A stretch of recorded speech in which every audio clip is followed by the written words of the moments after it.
So I know nothing about hypnotherapy. I'm your kind of wild card, I think. It's been very interesting.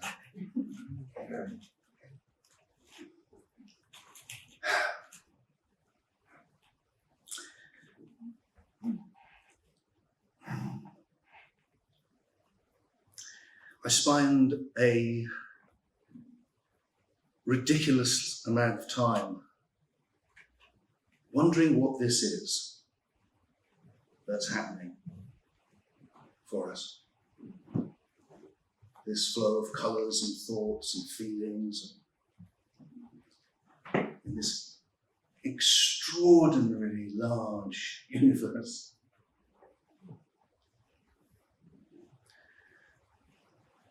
So I'd like to start somewhat really obvious, which is this. This is happening to us, or we're in it, or what, I don't even know which way to say that. What is it?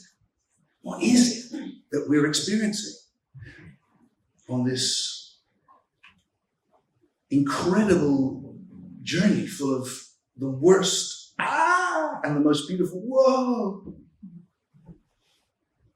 And is there something we should do with it? And what happens when it ends? What's our relationship with the night sky? One of my favorite statistics, you've probably heard it, it's quite famous now, was with the Hubble telescope some time ago.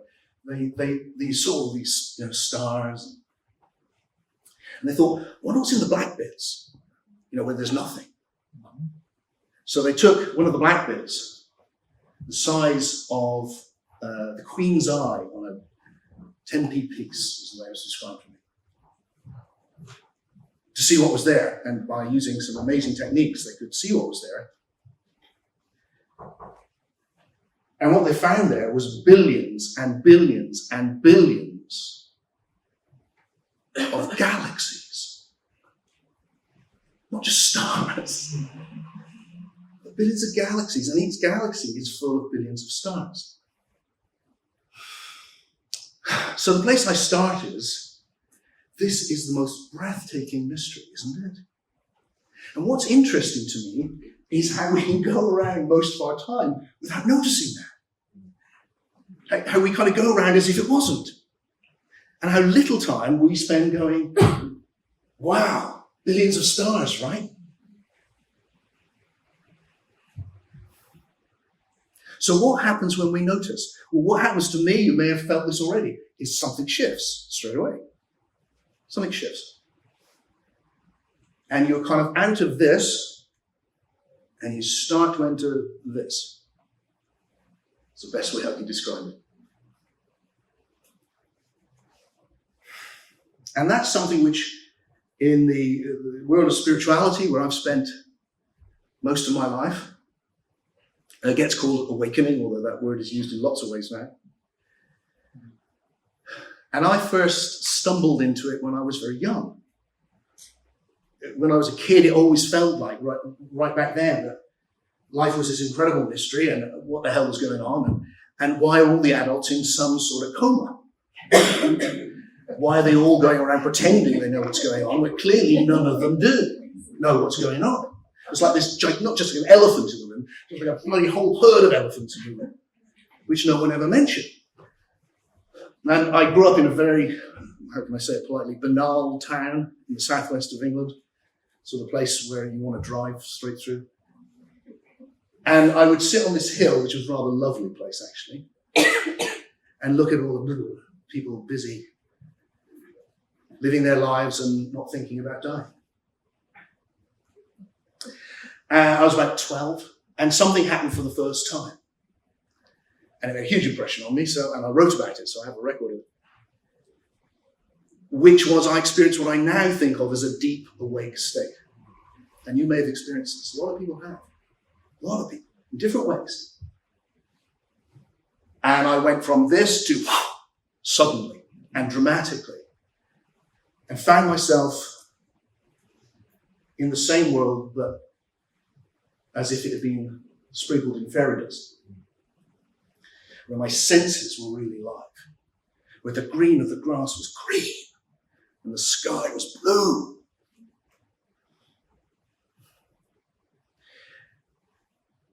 And there was this sense of profound communion, like I had no edges, or like I was part of it all as well.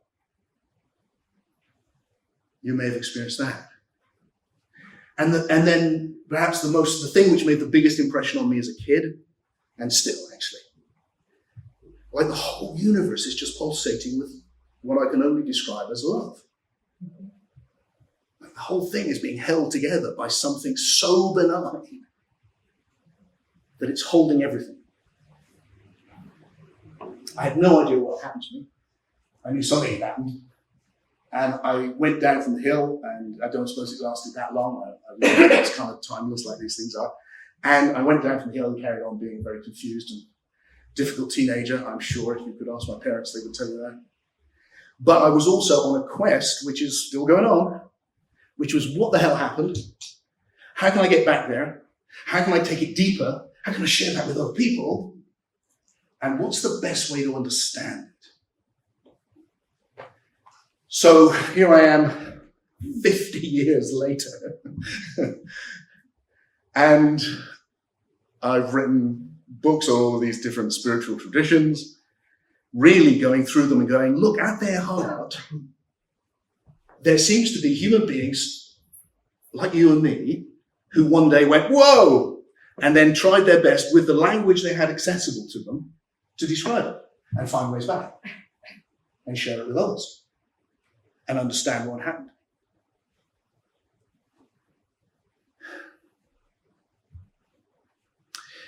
And then about 15 or 20 years ago, I started on what has become now my passion, which I want to share a little bit with you in the time that I have, which is, well, in that time I have been exploring it. It has gone deeper. I have a familiarity with it I never thought I could possibly have.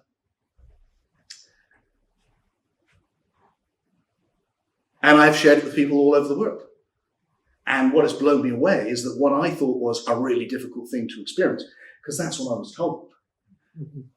You know, you can experience this. Well, no, you were lucky to. And maybe you can experience something like that again if you become a monk, which I nearly did twice. Thank God I didn't. But my experience has been anyone can experience it. I've just had our first retreat, Deep Awakening retreat, which I've since lockdown. I haven't done one since lockdown, so it's like really special. Just a tiny little one, 20 people, and everyone felt it. Everyone. And that's my experience, whether it's Japan or America or Mexico, it doesn't make any difference. Human beings are all different cultures, but give them the chance. And this is right next door. And that's led me to go, so what is it then? What is actually happening? And importantly to me, because as a philosopher, someone who's interested in words and understanding, how can we understand this? And specifically, given that I live in this world, which over the last 300 years has been utterly transformed by a scientific understanding of existence, which has given me microphones and internet and Zoom and internet and everything. How do they fit together? How does this world of cause and effect where, you know, it's like, I'm guessing this pen's going to fall. Yep. I'm guessing this pen's going to fall. Yep.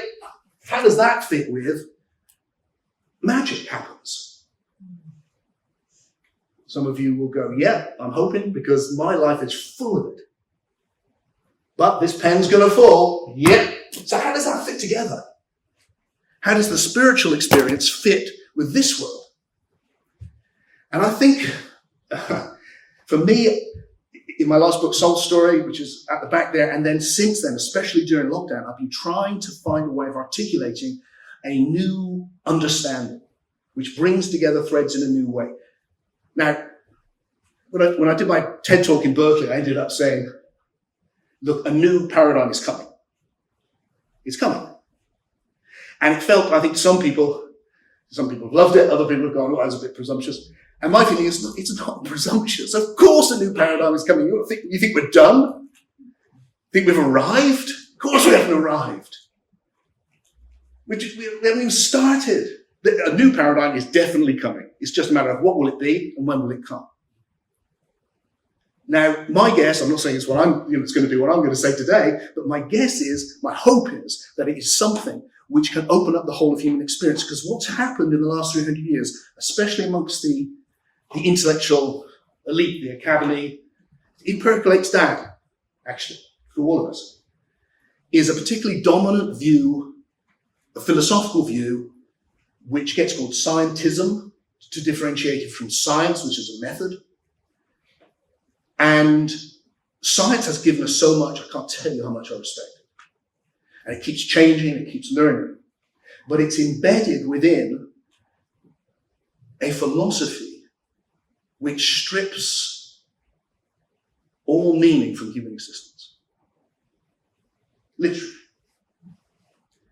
Because it's embedded fundamentally, even when it's not stated, in a philosophy which says everything is being run from the ground up. So, I think I'm in love with my wife, Deborah, but actually, really, it's just chemicals. I think I'm having these thoughts, but really, it's just movements of neurons in my brain. This is a side effect. I think I'm making a choice, but free will is actually an illusion, and we have experiments which show that. Oh, so it's not just spiritual experiences which are woo-woo. Every experience you've ever had is the lot.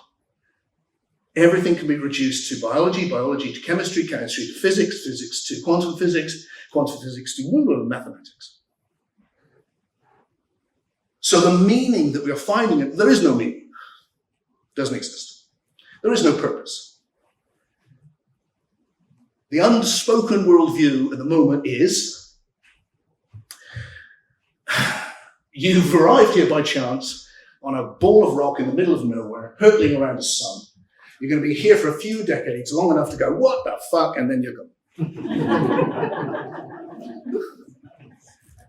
Now, maybe that's true. Maybe that is true. But here's the dilemma for me. When I hit those states, and look, those states that I'm talking about, the deep awake state, look, I have to be able to look at myself and go, yeah, Tim, or maybe you're just a mild manic depressive, and, when you're in your manic stage, it's like the world is full of love, and then when you're not, it's terrible. There's some truth in that. Everyone goes up and down. It's possible. You don't know that about me. I could be that. I don't think I am. Check with my wife.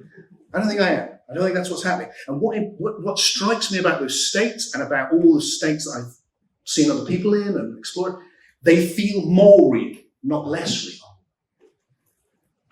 Bill's nodding. They feel more real.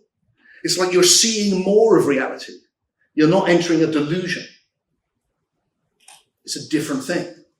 So my experience, the experience that have meant the most to me in my life is that this is full of meaning. This is significant. Your life, my life, what is happening. It's not that you've made up some significance to disguise the fact it has none. It's like you haven't noticed how significant it actually is. That's my intuition with this. So how can that be?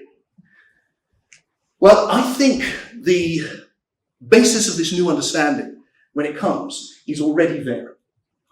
And I think it's been given to us by a new mythos, which is at the heart of science now, which is this incredible idea that we've had for maybe 100 years, really since the 60s in any strong way. And it's an astonishing idea. And everything we're finding out seems to back it up. And that idea is that the universe is not a thing, it's a process. And it's a process of evolution. We started with Darwin. All biology has arisen from one cell. Wow. That seemed to be true. And then with the Big Bang theory, we've gone, no. The whole universe has evolved. We are in a 14 billion year process of evolution, which has seen 10 billion years of the evolution of the physical universe. And then at this beautiful little blue planet we're on, 4 billion years of the evolution of life. And then right at the end of that, the last tiny bit, the evolution of something absolutely phenomenal, psyche. Psyche is the Greek word for soul. They mean the same thing. Soul is the Germanic word.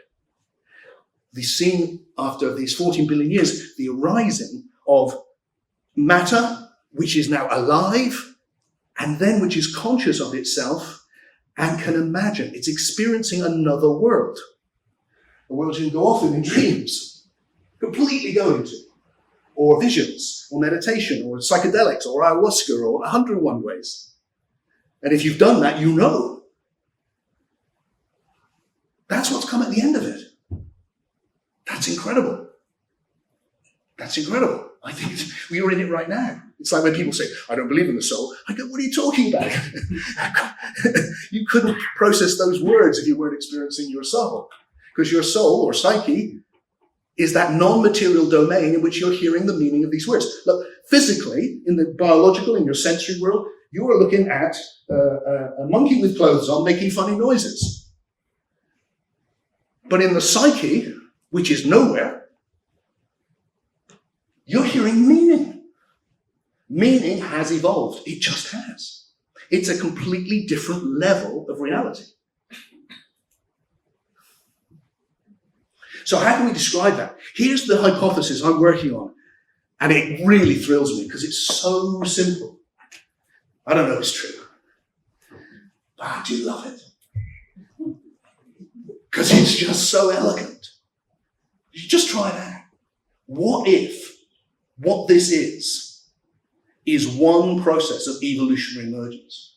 And everything that has any form whatsoever has been arising in that one process. Everything. And it starts with the simplest you can imagine, because the more emergent, what emerges later, emergence is a big word in science right now, I really like it. What emerges later builds on what's arisen before. Simple as that. So you can't have multicellular organisms till you've got singles. You can't have singles till you've got chemicals. You can't have chemicals till you've got molecules and atoms, blah, blah, blah. And it's just, and then on top of that, the latest thing is us. So here's my answer. I do this podcast, you might want to check it out if you like all this stuff, called What is Life? And I've had some amazing philosophers on to ask them the question, what is life? Here's my answer. Well, the best I can do.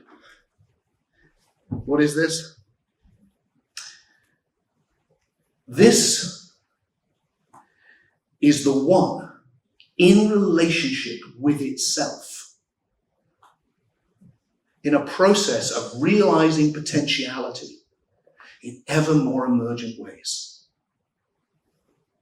Let me unpack that. And what I invite you to do is just step inside it and try it on for 5 minutes. So, this is the one in relationship to itself. This is a universe. It has literally come from what Stephen Hawking called the singularity, the one. What are you? You're the Big Bang. You're the universe. What else could you possibly be? There's the universe and you. That's not possible, is it? It's a one. Everything is evolving as one thing. It's differentiating, though, with all of these different qualities. So what's the quality that makes it one? Well, the word I like is the old Greek word, the Greek philosophers used to use, which is being. And I like that word because it's both a verb and a noun, and that's kind of fun. But I really like it because it's like, look around you. What's the quality that everything's got, even numbers? They exist. Everything that has form has being. Everything which you can discriminate as that thing in itself, or that process in itself, has being. So there's a oneness of being. And we can imagine that, if you take a metaphor from science, you could imagine that like a field, like the ultimate field. It just is. What's its nature? It has no nature, apart from being can become anything. And there's something I find just intuitively satisfying about that idea that the basis of what this is the potential to be anything. That kind of makes sense to me in some so deep, but it does. It feels like if it was this, it'd be like, yeah, but why that? Or if the basis of it was God, it's like, well, where did that come from? But if the basis of it was the potentiality to be anything, it kind of feels like right to me. It feels good. And it's become this. So how's it done that? Well, one of the concepts which is very strong in physics now, so sometimes called digital physics, first of all, that everything is relational. So everything is a relationship. Everything. Space is relational. Time is relational. Energy is relationship. None of these things exist in themselves. They're all things in relationship to other things. Numbers are relational. On the quantum level of reality, things don't even have any mass until they become relational with other things that have mass. So we're getting this message, look, this is one thing in relationship with itself. And the way we can define all of those relationships is as information.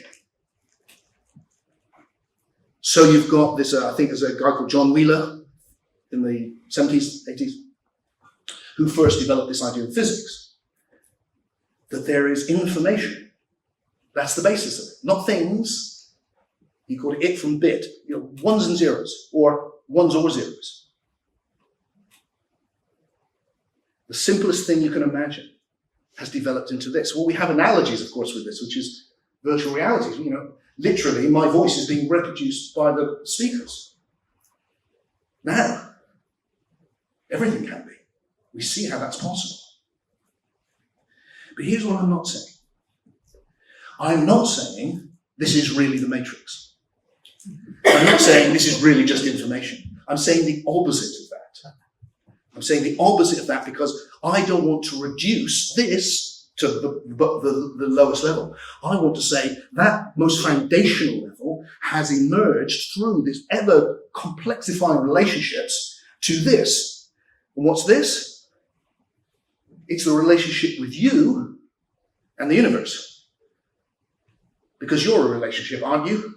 You're not that body or even that psyche that never exists on its own, ever, ever, ever, ever.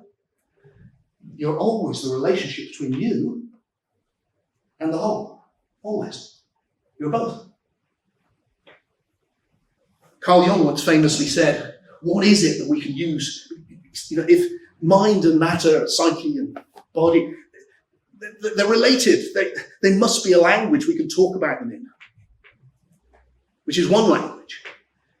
And I think that language is the language of information.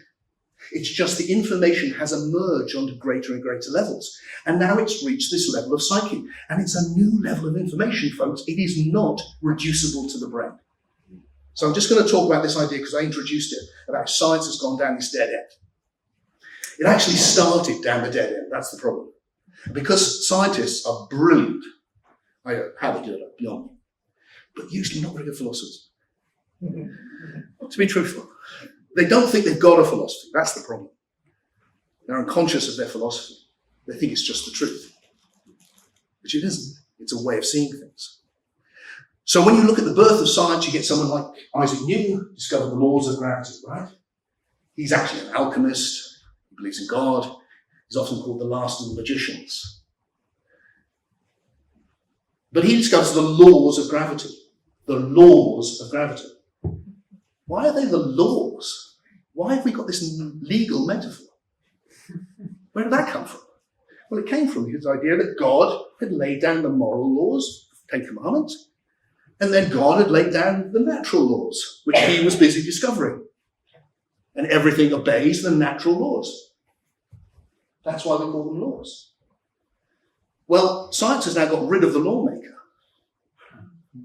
So why do we call them laws? Are they laws? Are there laws of nature? I don't think there are. I think it's the wrong metaphor. Now, you trace it back to a philosopher called Charles Sanders Peirce in the 19th century. At the moment, you've got people like Rupert Sheldrake, biologists. Lee Smolin, the physicist, and me, saying, this is not the right metaphor. If everything has evolved, if that hypothesis is true, there's nothing before the process. So if there's laws, they must have evolved. So how would the laws evolve? Well, maybe if we changed it to more like habits of nature, or algorithms even. What if nature develops habits? And I think this is going to be a big part of the new paradigm, which is a re-understanding of time. Have a look at this moment. Here's what I notice about time. First of all, everything I've ever experienced has been this process. Even my timeless moments in ecstasy have actually gone on for 20 minutes afterwards. There is a process, and we call it time. One thing changes. It keeps changing. And the thing about it keeps changing is always new. Always. Really. Phenomenal. Always new. And one of the reasons it's always new is because every new moment contains implicitly within it the past moment, doesn't it? It's like this moment right now contains within it me meeting Luigi, he inviting me here, me getting born, the evolution of the human species, life on Earth, the Big Bang. It's all here. So here's a little way of getting it, which you might want to play with. Time doesn't pass. It accumulates. There's more of it all the time. There is more past. And what is the past? The past is everything that has come into form. And what has come into form is formed. It is now formed. There's nothing you can do about it. But this edge we're on in this moment is where it's forming. And it will always contain where it's come from because it's emergent. And that allows you to play with some really interesting ideas which are being picked up more, I'm glad to say. Like, the universe is a process, so it's made of its past. And that's what develops as the habits of nature. Repetition. When something's happened enough times, it's now a habit. The pen falling, gravity, that's been happening so many times for so long, I would be astonished if it didn't fall. Other things haven't been happening for so long, like me talking. I have no idea what I'm going to say next. It could be anything. There is some past, I call it, let me offer you this word because it's kind of a nice word. I call it passivity, like gravity. It's like what holds everything repeating. And it's a mixed blessing because it allows things to stay the same. Thank goodness, like the table's still there, the microphone's still here. When you open the door, I'm expecting it's not going to be the great void. It will be the stairs taking you downstairs. That's passivity. Still there. But of course it can limit you too. So what I'm suggesting here is, look, the passivity is evolving. So in effect, the universe is learning. There's a great paper which was written 2 or 3 months ago by a group of physicists, including Lee Smolin, who I just mentioned, called The Autodidactic Universe. The self-learning universe. The universe is learning. It's learning how to be stars. It's done that. It's learning how to be a cell. It took a while. First cells didn't last very long. Then it learned how to be animals. Then it learned how to be conscious. Then it learned how to be you. And you have passivity. Why? Because you're made of the past. And this seems important here and now for what you guys are doing, with the healing work you're doing. Because you know this, right? Who am I? I'm everything that Tim has ever experienced. Hello, meeting you. And you are everything you've ever experienced. And all of that is various forms of habit and creativity, which will not just habit, because the universe is always new, isn't it? It's emergent. Everything comes together in a new order, especially now we're conscious. So the past is meeting itself. The universe is meeting itself all the time.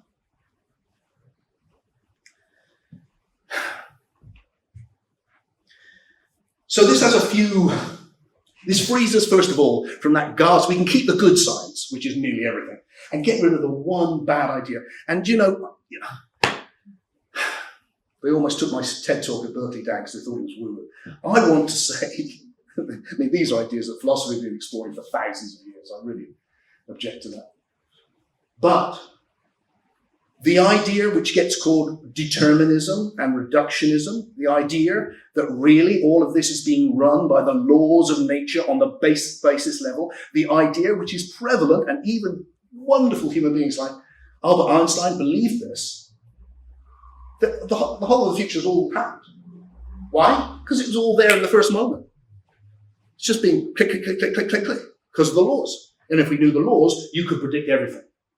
What this says is, no, that idea is totally woo-woo. I mean, that's such an extravagant idea that somehow, if you knew the relevant laws in the first second of the Big Bang, you'd be able to go, and Tim will next say, banana. I think that's crazy. I think we're in something which is creative. It is potentiality, the oneness of being, realizing itself on ever more emergent levels until it's become conscious of itself, until it is looking at itself and tasting itself and touching itself, and then asking questions like, what am I? How should I live? Does my life have a purpose? Well, how you answer those questions depends on your understanding. You go for the reductionist idea, which I think has no credibility at all, and replace it with this creative emergent idea, which is gaining momentum, then it has emerged onto these higher levels which cannot be reduced. That's the whole point. So when I love my wife, Deb, which I do very much, it is more than the chemicals. It is also the chemicals. If you took my body, took all the chemicals in my body right now and put them in a big pile, I'm guessing, hoping, it would not be as interesting or animated as when they're in this particular order doing this, because it's more than the chemicals. That's the point. And the psyche is more still. So what would that mean then, in terms of, does this have any purpose? Well, how about this? It's not that the universe has a purpose, it's more that what we experience as purpose is already in it by its very nature, because it is the process of the realization of potentiality in ever more emergent ways. That's what it is. It's been happening 14 billion years, and it's led to you. So your purpose, I'm guessing, might be to realize potentiality in ever more emergent ways. What is that? Well, that will depend on who you are. Your potentialities, mine is like, it's too late to be a ballet dancer.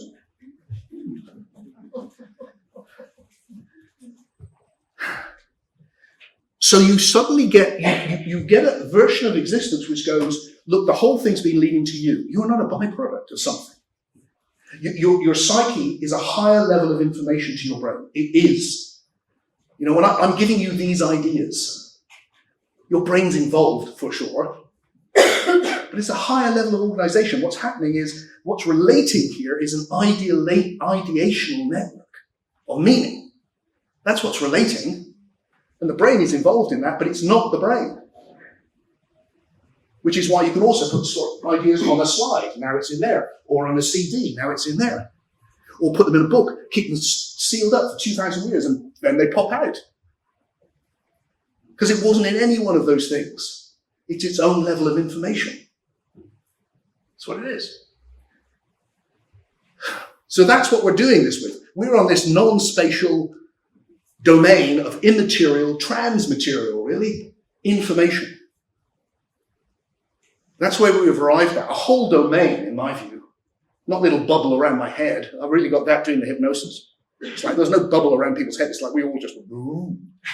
And you could reach in and go, ooh. Oh, okay. Just as much as you come in with your hand, because we're all connected, actually. Why? Because we're all one. We actually are. It's kind of obvious. We are all one, aren't we? So that goes, look, you have a purpose. My book's called Soul Story because it doesn't matter, but I wanted to call it Soul Formation. The soul, I just mean the psyche. Because it feels that what we're doing is we are forming ourselves. You're forming who you are. When you chose to come to this, you formed yourself. This is now part of you forever. It will now be part of your passivity.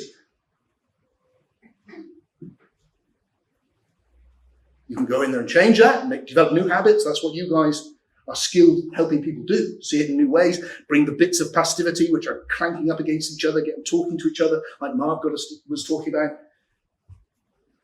Making us individuate, as Carl Jung called it, making a one and all these disparate bits. But fundamentally, you are part of this. You are the one in relationship to itself on this incredible 14 billion year journey. And you get to create yourself in part, because you choose. You are the universe. All the creativity that got to you, or to animals at least, was unconscious, because there was no consciousness. When consciousness rose, it was first in the sensory area, and then in the psyche, and then when we have the psyche, now you can imagine. So now you can go, I could do this or that, which is imagination. Now you can choose which way you're going to form yourself. So you are the one in relationship to itself, consciously creating what's going to come next. And you create your own passivity. You can choose to change your passivity.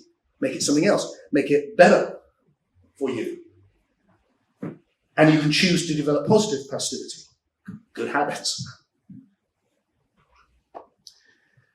And then there's this awakening thing, which is what I started with. And I'll end with this probably, and then we can go wherever we want with all of this stuff. My intuition, I guess that's probably an intuition is the best way to call it. My intuition, based on my short life, short by evolutionary standards, I think the next thing that's happening,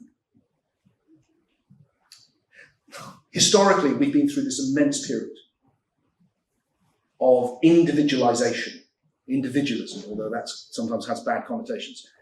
We've been individualised. You are now you, much more than one of my big whinging thing as a historian is how few people understand about the past. The past is not somewhere you generally want to live, because it's less emergent. And what we live in now is amazing compared to the past. If you compare it to itself and what it could be, well, not so good. But if you compare it to what it was, unbelievable. And we've individuated, and that's true. Like with the last speaker, talking about all those different. It's like what we want is for everyone to be themselves, not well, you're a man, you're a woman, you're a this, you're a that, you're a this. You just be you, and we're getting there. I mean, this room is full of men and women. That's unthinkable not very long ago. These are huge, huge developments. So we've been through this period of individualism. And I think where we're heading is what I've called the birth of the unividual, which is a word I made up because I couldn't find one I liked. And what I mean by a unividual is an individual conscious of unity. And you can have that on many different levels and in many different ways. And I think it's been creeping up on us without us knowing. The level of compassion in today's world is historically unprecedented. People care about people in Afghanistan. Why? No one in history would. Most people in history spent their whole time pirating their neighbors. Most of the morality of the world is love within the community, do what you like to anyone outside. That's the way we've lived. But now people genuinely care. That's a huge change. People care about animals who would quite happily rip them to shreds. But they care, genuinely care. Why? Because we're sensing, hang on, I'm part of other people. And other people are part of me. There's one humanity here. Despite all our differences, if we could find that one humanity. And then there's one nature here. If we could find that unity, it would be better. And then, in my experience, really dramatically, and still very small numbers, very, very small, but significantly increasing, that when I go out and I say, it's all one and you can experience that. The number of people who've experienced it has gone way up. And even amongst those who haven't, they know what it means and they want to. This is a huge, huge change. So what's happening when we get that? Well, here's what I think. I've told you why I think science needs to rise in. Here's why I think spirituality needs to rise in. Because most of the big ideas in spirituality, whether Buddhism or Hinduism or Christianity, they all come from like 2,000, 2,500 years ago. They're just old. Now, Plato thought that the brain was a cooling system for the blood. We don't believe that now. Hallelujah. I don't want to go and have brain surgery from a Platonic brain surgeon. Doesn't mean Plato's wrong about everything. The ideas we've picked up from spirituality are also very negative about the human condition. They basically go, you've fallen from somewhere good, you're now fucked, and you need to get home. And the way to get home, the real way to get home, is realize you don't really even exist. That's the fundamental message. I put it very boldly, but that is the fundamental message. That the individual is what is in the way of experiencing oneness. You can see why you'd end up thinking that. I thought that.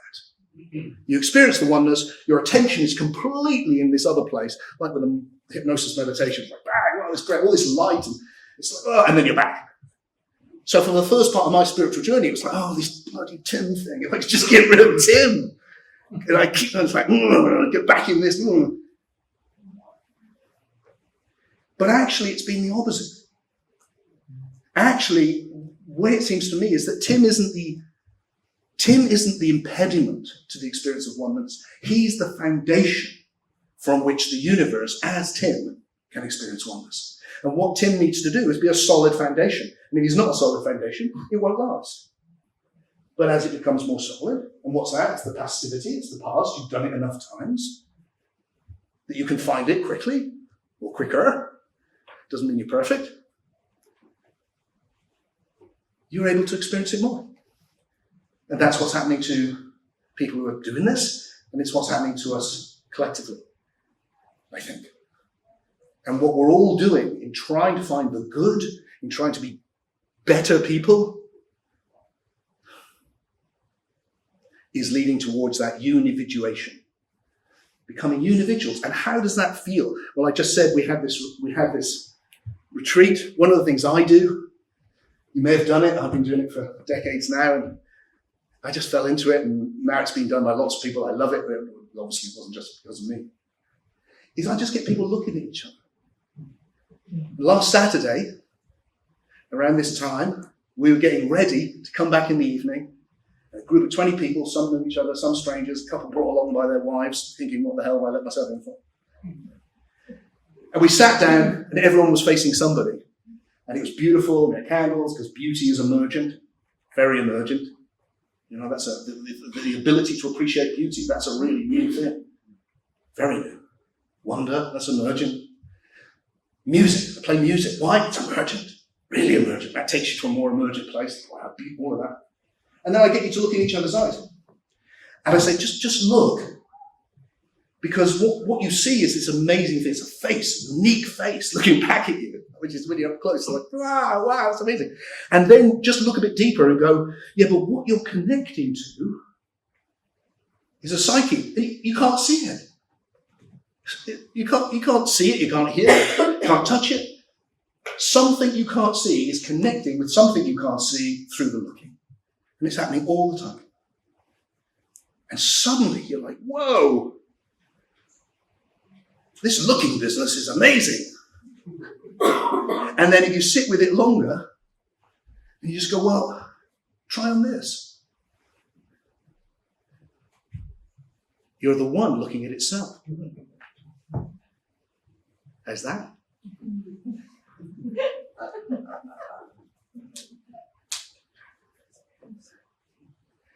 And then move on and do it with the next person, and the next person, and the next person, and the next person, until the top comes off your head.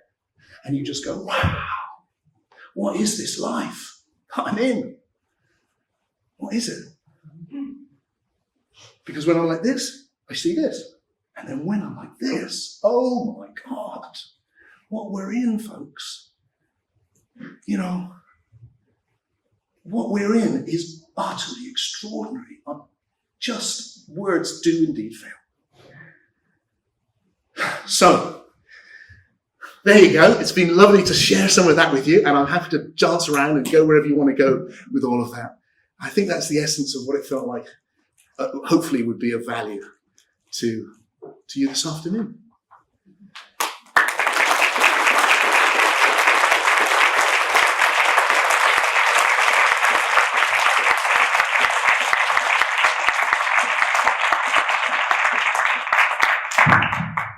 Thank you, Tim. Thank you so much.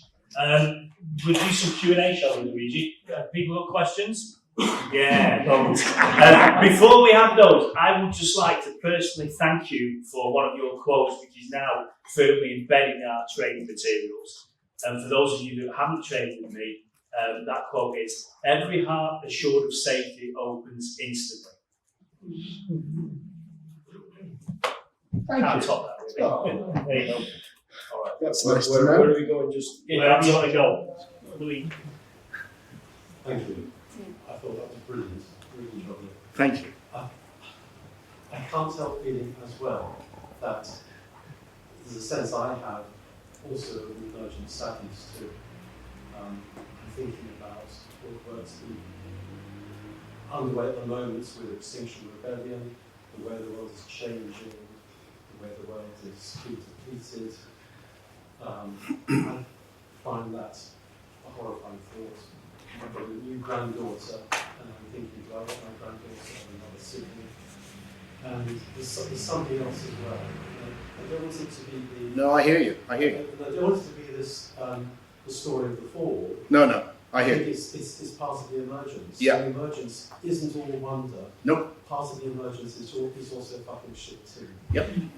Nuclear weapons were a really emergent form of weaponry. Really emergent. Yes. I saw the James Bond film last Oh, did you? Another example of shit emerging. Shit emergent. Is that the review? Rotten Tomatoes, shit emergent. Yeah, look, I absolutely do not want my love of this to come across as some naive thing that it's all great. It's not. One of the things we need to understand, and the evolution picture does this.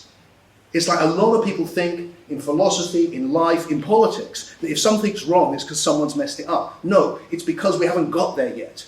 You are not failing at being, because you can't, it's because you're evolving. And what that does is it redeems the past, because every time you make it all right, you redeem the fact that it really wasn't. And what we've done is we have solved the most phenomenal problems that humanity has been wrestling with for thousands of years, and we really have solved them. And we've created new problems.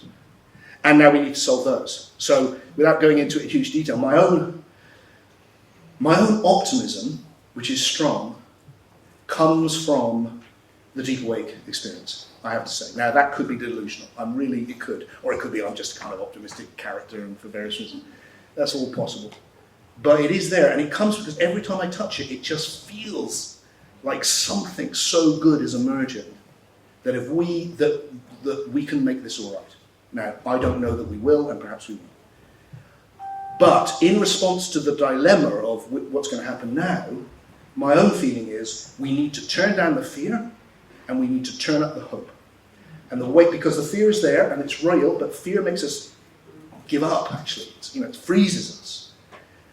What we need to go is, look, we have overcome things which were impossible to overcome, like the women sitting in this room. That is unthinkable for nearly every generation. And here it is. We overcome a lot of the things which have stood in our way. Have we done it completely? No, no near. But compared to where we were, there is less war in the world than there's ever been. Most kids live. Just that. Throughout the whole of history, most kids, before they were age 5, died. 100 years ago, your average lifespan was 32. It's incredible what we've done. So if we can see that and keep it going, because there's still further, obviously, nothing's finished, then it can give us the hope to go, we're really creative and we're becoming better people. We really are. And then we can take that and say, okay, so what are we, so if we can work together, if we can find that unividual spirit, the unividual thing, let me just say this one other thing. Because that deep awake thing, my phrase for it is it's like big love. It's just all embracing big love. But you can't, I couldn't function in it. You know, when I'm really in it, I'm just a bubble of, you know, the idea of talking to my accountant or, you know, I'm just like, love.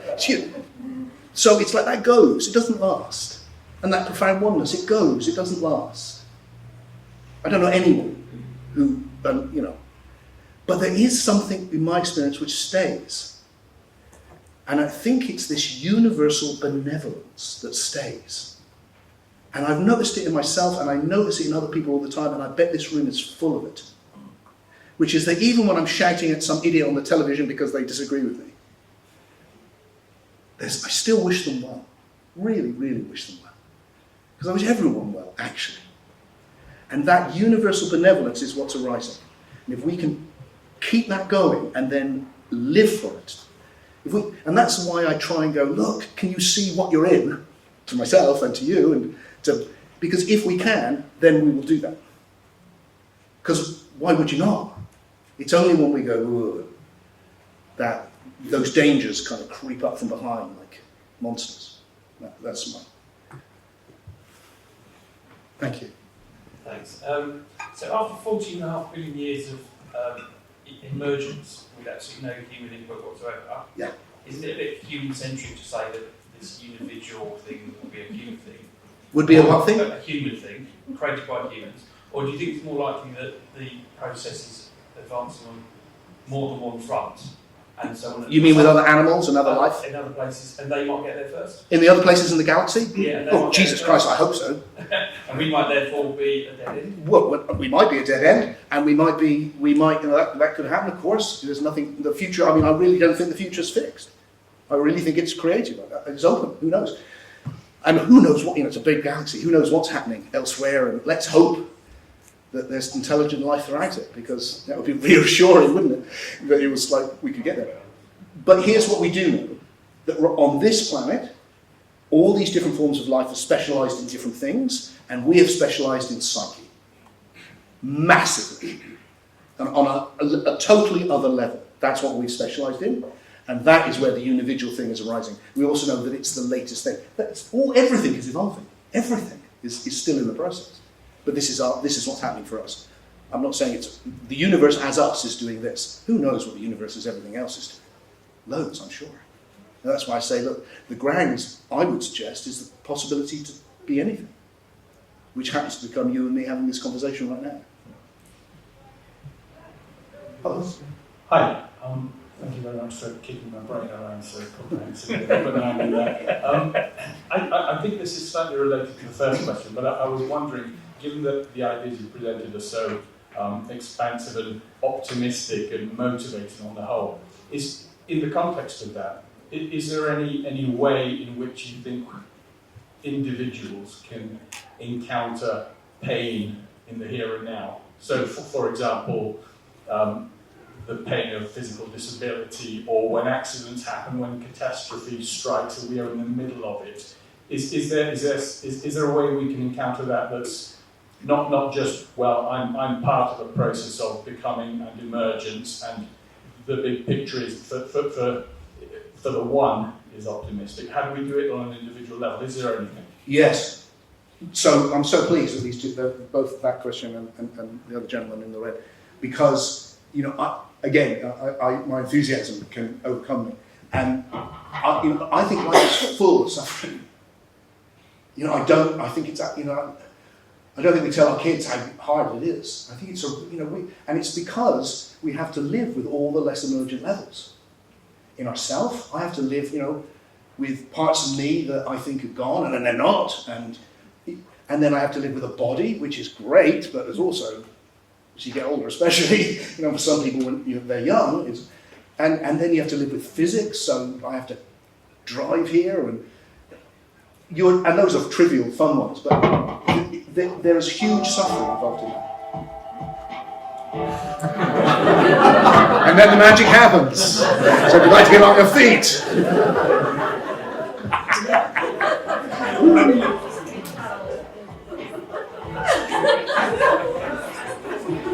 The other galaxies. Fantastic. That's my favorite. So, in answer to your question, look, that we are arising from things which cause us immense.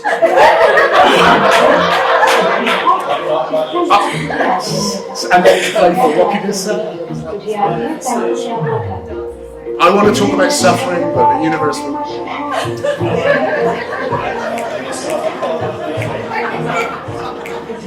It's good, isn't it?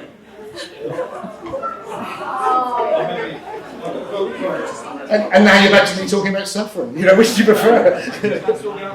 Okay, great. The gentleman over here. Yeah. How are we doing for time? We should have just ended. We should have gone with the music. That was my moment. It's just like. Final question. I think Tim, the DJ is set up in the room behind us, so obviously he must be using the same frequency. Fantastic. Hello. Hello, good. Thank you very much for that. I appreciate that. I'm very much in line with everything you said. Just spinning on to what we're talking about suffering here. Yeah. The more I. Yeah, that's good. Just go with it. Go with it. It's kind of good. So run down the field. I just want to talk about suffering. Yeah. You know, life when it gets a little bit tough. We're going there. So the more I kind of sit with myself and discover more about myself, I start to realize that suffering is more perception than a reality. So it's the perception of my experience that determines whether it's suffering or not. What's your perception of that? I think I would say that's true of everything. Everything is the meeting of the one with itself in some form, even if it's within the own psyche, and that everything, you know, this is sensorily, this is the meeting of an animal with eyes and a processing system that can divide it all up into colours, and then there's a whole psychic system which puts it in a narrative, which gives it meaning, and that will assign it suffering.